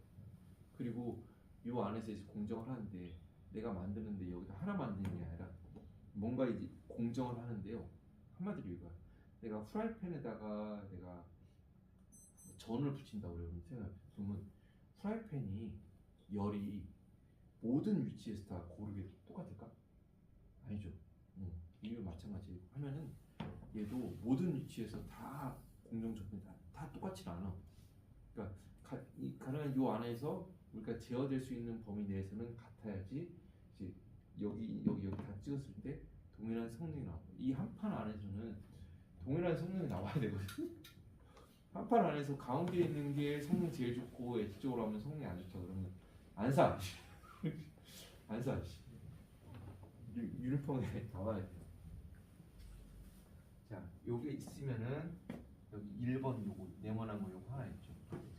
1번 이거 1번 있죠. 네모난 거. 요거를 우리가 칩 또는 다이라고 하는데 그래서 보통은 다이라는 용어를 많이 씁니다. 여기까지 해서 이거를 이제 패키징까지 한 거를 그냥 우리가 보통은 사람들이 많이 그냥 칩이라고도 자주 불러. 근데 이걸 칩이라고 불러야 되는데 수업시간에 이걸 다이라고 부를게요. 다이. 하나하나 웨이퍼 위에 전자회로가 새겨진 얇고 작은 조각 그 집적거리에 딱 그거 되는 부분이 우리가 다이라고 합니다. 근데 얘를 이제 최종적으로 할 때는 하나하나씩 떼가지고 붙여야 되거든. 그러려면은 우리가 다 만들었어. 그런 다음에 얘를 이제 잘라내야 돼. 잘라내는데 이렇게 경계선이 있잖아요. 경계선 2번 이런 칩과 칩 사이 이렇게 선 이런 걸 우리가 스크라이브 라인, 스크라이브 스큰 그런 라인, 칩 사이의 경계로 거기에는 말 그거야. 그 아파트 이동 있고 있으면 그 중간에 도로 있잖아. 뭐 도로 같은 거. 도로에는 집이 없잖아. 도로 같은 거. 3번은 이제 테스트 엘리멘트 그룹이라고 그래갖고요. 내가 이제 만드는 중간이나 다 만들고 나서 이제 얘가 제대로 만들었는지 칩 개를 이렇게 찍어올 수도 있고 아니면 그 옆에 그 테스트용으로 조금만 이렇게 같이 만들어 놓겠어요. 그래서 테스트 딱 찍어올 수도 있어. 그걸 우리가 TG, 테스트 엘리멘트 그룹이라고 합니다. 4번 같은 경우는 뭐냐면 이 웨이퍼가 태생적으로 여기가 알아요.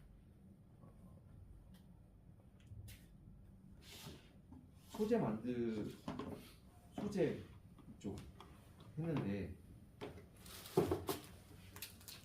연료가 재밌고 주조 막 이렇게 하는 거 그런 식으로 이게 재밌고 그러면은 이제 단결점 성장이라는 분야가 있어. 그러니까 단결점 성장이라는 분야가 있는데 실리콘도 이제 아까 말했던 고급 모래 있잖아요. 거기서 이제 불순물 제거해가지고 고순도 실리콘을 녹는 점이 1,400도가 넘거든. 실리콘이라는 게 녹여.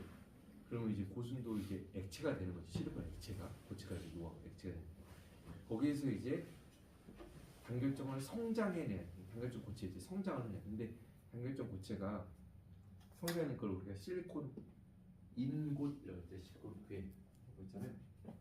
이게 나중에 혹시 실리콘이나 이런 반도체 이런 박람회 같은 거 하면요 기회가 되면 한번 가보세요. 그래서 실리콘 웨이퍼를 만드는 회사들이 있거든. 일본 회사가 세계 제1위가 그럴 거예요. 그런데 우리나라에서는 대표적인 회사가 SK 실트론이라는 회사가 있어요. SK 실트론은 실리콘 웨이퍼 만드는 회사예요. 반도체 회사가 아니라 웨이퍼 만들고 그걸 이제 실리콘 이제 제조 회사에 넘기는 거지. 그러니까 재료 파는 회사예요. 그게 이렇게 생겼어. 이렇게. 그래서 여기서부터 이제 단결점이 쭉 성장하는 걸 이제 옆으로 해놓은 거야. 이게 보면요, 전체는 뭐 사람 키만 해. 한 1kg 더 커. 근데 이게 보면요, 완전한 원형은 아닌데 이제 자라면서 약간 이렇게 각이 져 있는 원형에 가까운 모습이에요. 그러니까 얘를 이제 잘라내고 주변에 동그랗게 잘라내면은 이제 그게 잘라내면 그게 이거가 되는 거예요. 그러니까 태생적으로 얘는 처음에 무슨 식빵처럼 이렇게 네모나게 안 자르거든. 갈아내면 되는 거니까 손실 최소화하려고 쭉 거의 원형에 가까운 약간 조금씩 각진 모습을 단결점이어가지고 그래서 주변에 갈아내서 잘라내는 요거예요. 그래서 이제 원형 처음 시작이 원형이에요. 근데 안에 우리가 칩 다이 만드는 거는 네모나게 거의 만들어. 네모나게 만들면은 엣지 부분에 분명히 좀 잘라져 있는 다이들이 있죠. 잘라져 있는. 걔네들이 있어. 걔네들은 실제로 못 쓰는 부분이야. 그러니까 로스에 남는 부분이야. 나중에 재활해 먹거든. 그런 부분을 우리가 엣지다이라고 해요. 엣지다이. 그리고 얘가 실리콘 웨이퍼가 N형도 있고 P형도 있고 또 더 중요한 건 뭐냐면 이게 단결정이라고 했잖아요, 여러분. 결정 방향이 있잖아요. 111면으로 성장했다. 아니면 100면으로 성장했다. 근데 거의 대부분 100을 써요. 100을 쓰는데 여기다가 내가 뭐 네임펜으로 100 빡빡 써놓을 거야. 그럴 수 없어요. 근데 그런 거를 이제 눈으로 보시면 표시할 수 있게 이런 끝부분을 이렇게 플랫하게 만들거나 플랫하고 만드는데 여기다가 여기 보면은 약간 홈이 파져 있어요. 학생들 보고 있는 거 뭐 수업 듣고 있는 거지 꼭 보고 있는 거 아니지? 그렇게 표시해놓은 부분이 있습니다. 그 부분이 플랫 조립입니다. 웨이퍼 결정 구조는 이게 111, 100 이제 눈은 모르거든. 이렇게 표시를 해놓는 거예요. 이렇게 여기 약간 홈이 나왔지.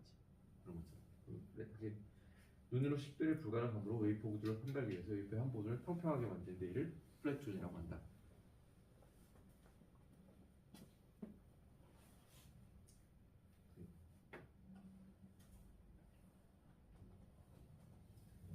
여기까지만 하고 또 첫 주니까 두 번째 주가 아니라 첫 주니까 다음 페이지까지만 하고 오늘은 마무리를 짓도록 하겠습니다.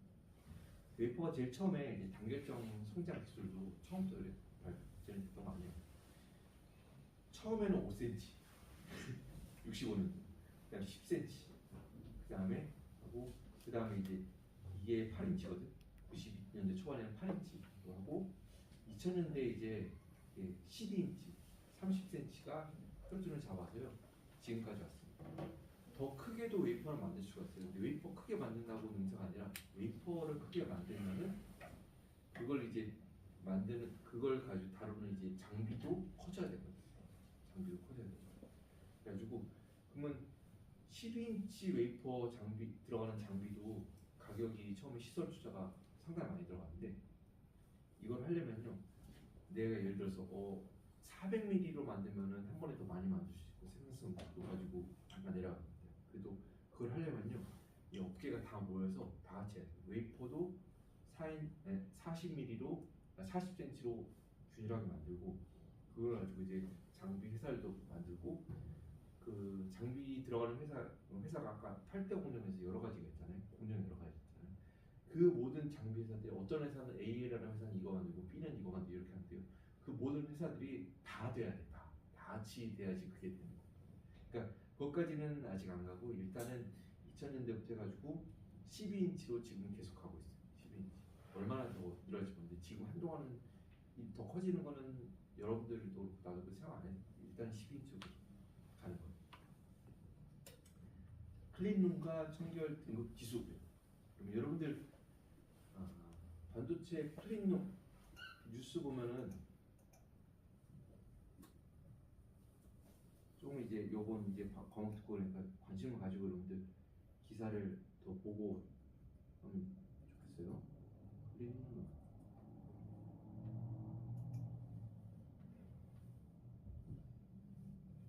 하면은 이렇게 약간 노란빛도 띄고 노란빛 아닌데도 사람들이 몸을 다 이렇게 뒤집어 쓰고 있는 이런 걸 입고 돌아다녀요. 그리고 언론에서 제일 흔하게 나오는 사진은 이 사진. 왜 계속 쓰는지 몇 년 동안 이 둘이 걸어가는 이 사진 이거는 제일 많이 보이는 사진이지. 그렇죠. 근데 요 안에 뭐가 클린이냐면은 이 안에는 여러분들 먼지가 있으면 안 돼요. 먼지가 있으면 안 돼요. 왜냐면은 아까 크리티컬 디멘전이 심지어는 막 3나노미터 이렇게 됐잖아요. 10나노미터 이런데 먼지가 여러분들 사이즈가 얼마나 커요? 먼지가 기본이 막 수십 마이크로만 들어가요. 그래서 여러분들 하나 이런 기억을 해주세요. 여러분들 머리가 딱 하면 이제 머리카락 모발 나오잖아요. 이 모발의 지름이 대략 60 마이크로미터에서 한 100 마이크로미터. 사람 몸에서 이제 각질 같은 거 떨어지잖아. 이게 막 먼지 떨어지잖아. 그런 거가 이제 반도체 웨이퍼에 들어가면은 아니면 그게 막 그쪽에 돌아다니고 있으면은 그런 게 이런 거 만드는 제조 하나 턱 붙잖아요. 그 부분은 그냥 버리는 거야. 그래서 그 내부에는 그런 미세먼지나 이런 거 없이 관리해야 돼. 근데 그런 모든 종류의 걸 우리가 그냥 파티클이라고 그러는데 가로세로 높이 1피트 거의 한 30cm야. 그 정도 안에 이런 파티클이 0.1 마이크로미터 길이의 파티클이 3.5 이만큼 있으면 우리가 클래스 1이라고 해. 클래스 1은 엄청나게 높은 등급이에요. 이거를 유지하려면 되게 어려워요. 그러니까 기본적으로 외부에서 먼지가 들어오지 않아야 되고 내가 여기 들어갈 때도 손 씻고 손에서 땀 같은 것도 다 이제 묻으면 이제 그냥 다 거의 오염이거든. 손에 만약에 웨이퍼 내가 혹시나 미쳤다고 해가지고 손 대잖아. 그럼 다 만든 다음에 이거 이미지 찍어오잖아. 여기 지문 찍혀 있어. 안 지워져, 안 지워져.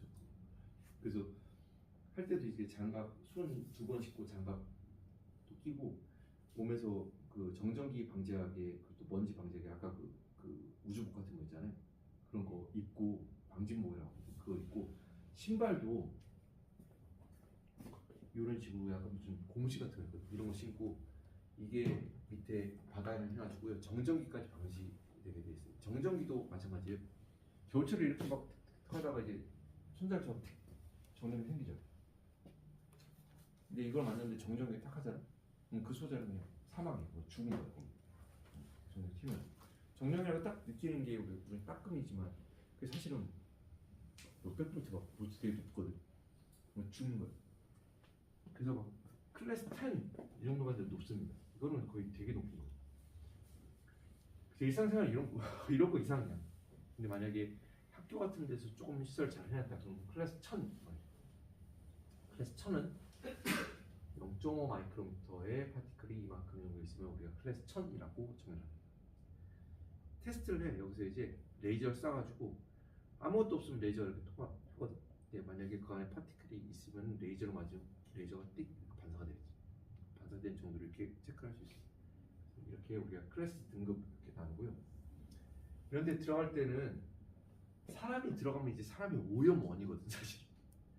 그래서 이런 거 들어갈 때 이제 점점 이게 그 엔지니어도 안 들어가. 다 자동화돼 있어. 핸드폰을 보면 자동화돼 있어. 근데 이런 거 막 스웨터 입고 막 그런 게도 안 돼. 스웨터도 이렇게 딱 하면 이게 사실 먼지 나거든. 여자들도 이게 파우더 같은 것도 이제 사실 못 바르게 하고 막 그러는 걸로 알고 있어.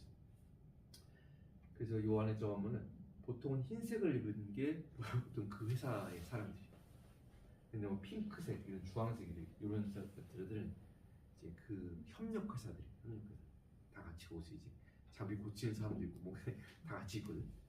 그런데 역사상 전무후무한 일이 2022년도에 일어났어요. 이게 뭐냐면 이렇게 들어갈 수가 없어. 여기 들어가면 안 돼. 그런데 미국 대통령이 와가지고 우리나라에 이렇게 반도체 미국에도 많이 투자해달라 이런 걸 어필하고 왔는데 미국 대통령이 왔잖아. 이거는 와가지고 이제 방문한데 미국 대통령한테 당신도 이거랑 똑같이 입으세요. 말 못해. 그래서 이때 라인을 세웠어. 반도체 라인을 세웠어. 그리고 이 안에는요, 여러분들 반도체 이 클린룸이라고 하는데 클린룸 안에는 우리가 이 지금 1기압이잖아. 그런데 외부에서 먼지가 거기로 들어가면 안 돼. 그러면은 이 안에 클린룸이라는 것은 1기압보다 높아야 돼, 1기압보다 낮아야 돼. 양압이어야 돼, 음압이어야 돼. 외부에 있는 공기가 들어가면 안 돼. 어떻게 되겠어? 높아야 돼. 양압이어야지 압력이 높은 데서 나가는 거지. 그래서 위쪽에서 이제 필터 지나는 공기를 불어 넣어줘갖고요 나가게 하는 거야.